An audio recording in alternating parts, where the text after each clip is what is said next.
Good morning and a very warm welcome to Narita International Airport. Guys, today I'm going to be flying with Zipair for the very first time. They're a new airline. They were started out by Japanese Airlines just a few years ago, operating a fleet of 787 Dreamliners. That's the plane I'm going to be on today. I'm going to be flying in their business class or premium flatbed seats, as they call it. So come along and check out this new airline with me.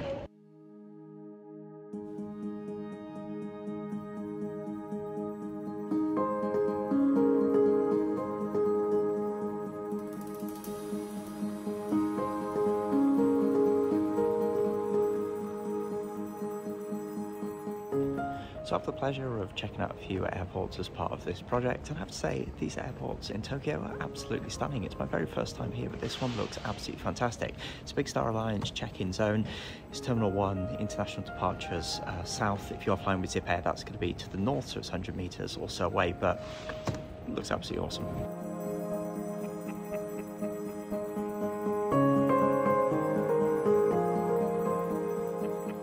On the check-in front, despite being flying with the business class, it was just the automated approach. For me, this is very much in line with what all passengers will get. I have to say though, it did work silky smooth, as these approaches so often do.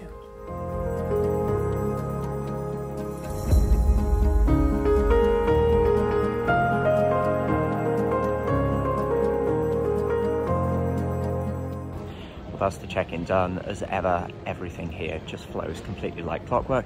Now it's time to work out where departures is and then get through to the lounge.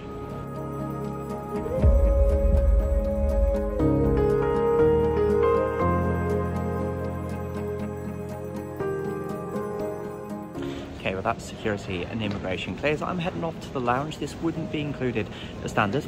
You pay $11 extra for the privilege of accessing, so I'm keen to see exactly what's going to be included.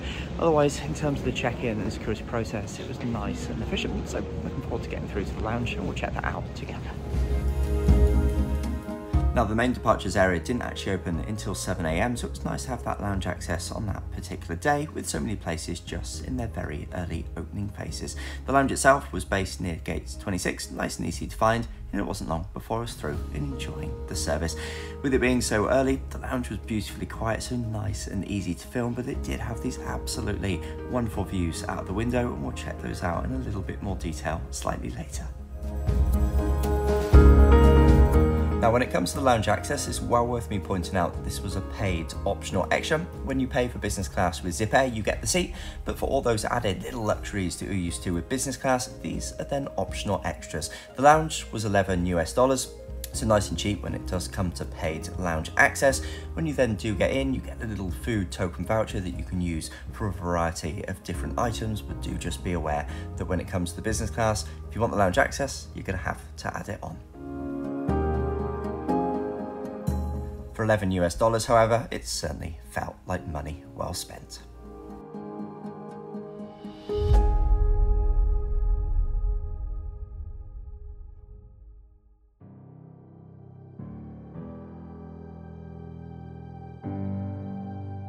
In no time at all, however, it was then time to jump on board Zipair for the very first time. I was perhaps the second or third passenger to board. I was incredibly excited to get down that air bridge and check out this cabin. Seats laid out in a 1-to-1 configuration. The black leather and black overall design looked incredibly smart, and it was a fantastic first impression.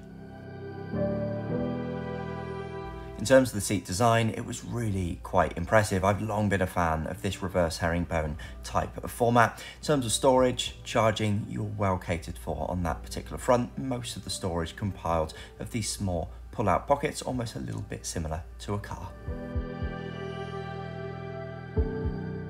In terms of the seating controls, you saw them just there up on that side panel. There was then also a personal reading light, which you so often see in this design of seat. Plenty of legroom overall. One big omission, however, was there was no TV screen. This is a feature of Zipair, and we'll get into a little bit later how the onboard entertainment works.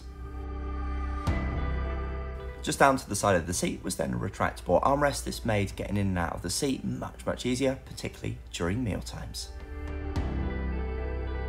All fairly standard so far. What was a little bit different, however, was the table design. It came out in a way in which you'd expect from this design of seat, but it actually had a second fold-out feature, so allowing you to tailor the size of the table. In both modes, this was incredibly sturdy, so absolutely ideal for working, writing on, and indeed eating as well. Really good design on this particular front.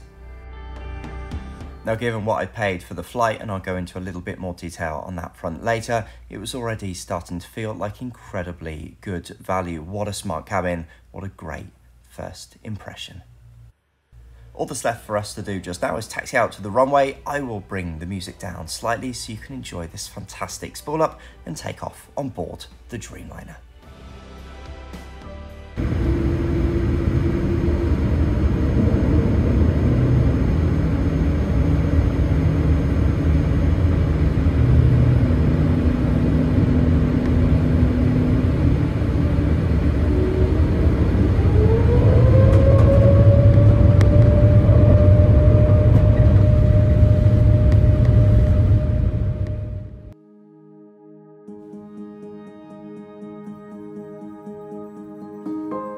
I feel as though I get incredibly lucky of late on the channel, but as takeoffs go, this was absolutely stunning. The sight of Mount Fuji towering over Tokyo was unbelievably stunning. I never knew quite how close of proximity the mountain was to the city, and it was great to be able to capture it on that particular day.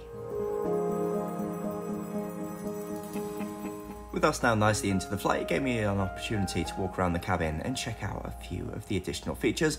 As for the toilets, they were a really nice bright design, nothing particularly special. They didn't have the windows as so many of the Dreamliners do. Wonderfully clean throughout the flight, and a good start on that particular front. Let's take the entertainment up next. So to get access to it, firstly you need to scan those little QR codes. There's a couple of different bits here. First up is the shop, so here you can order various different beverages and food items as well. Thought the price of these was very fairly priced. So often with cheaper, low-cost airlines, they really go to town when it comes to the pricing of some of these items. But actually, I found these really very reasonable. Indeed, a beer, for example, for just over $3 US. Now, when it comes to the onboard shop, a couple of really important things to mention, particularly concerning business class. Now, remembering to my earlier point, you get nothing as standard. Everything is needed to be added on. So whether it's an amenity kit you'd like, or indeed a blanket, sleeping kit, etc., these need to be purchased from the onboard store. Beyond this was then the traditional entertainment offering. Now, remembering you don't have a big flat screen in front of you, so here you utilize your own device and you can stream the entertainment. Top marks, however, to Zipair, internet on board, completely free of charge. So this then gave you the ability to access the onboard map that worked really nicely, or anything, frankly, you would like to stream down to your device. It was wonderful to see an airline offering internet completely without cost. Next up, let's take the food offerings. As part of the business class, you did get to choose one meal on board completely free of charge. I went for the butter chicken curry. The presentation of everything, nice and smooth and fast. However, it was a little bit economy-esque in its presentation. That said, it tasted really good, and I will put them here well ahead of the likes of Scoot when it comes to onboard catering. Having woken well before 4 AM on that particular morning, I was very much looking forward to extracting full value from my flatbed investment. The seat itself in bed mode was nice and comfortable, but one absolute standout feature was the sheer amount of room down in the footwell. So often with this style of seat, it feels like a bit of a tunnel down there, but I had a huge amount of room. Full marks on this particular front.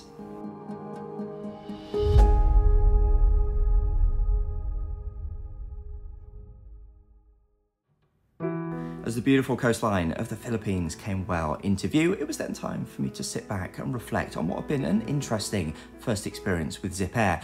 I paid around $800 US or so for the flight, and for 9 hours return flying time, I see this as really very good value. The service on board was impeccable, and when compared to similar carriers such as Scoot that I've indeed reviewed on the channel, I feel as though they were well ahead, largely as a result of that fantastic flatbed design. I would definitely fly Zipair in the future.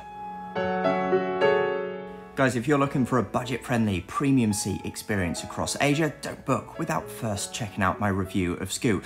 The two reviews back-to-back should make for quite an interesting contrast. Otherwise, all that's left for me to say is to thank you so much for watching. If you found the video useful, drop it a like, and I'm looking forward to welcoming you to another one real soon.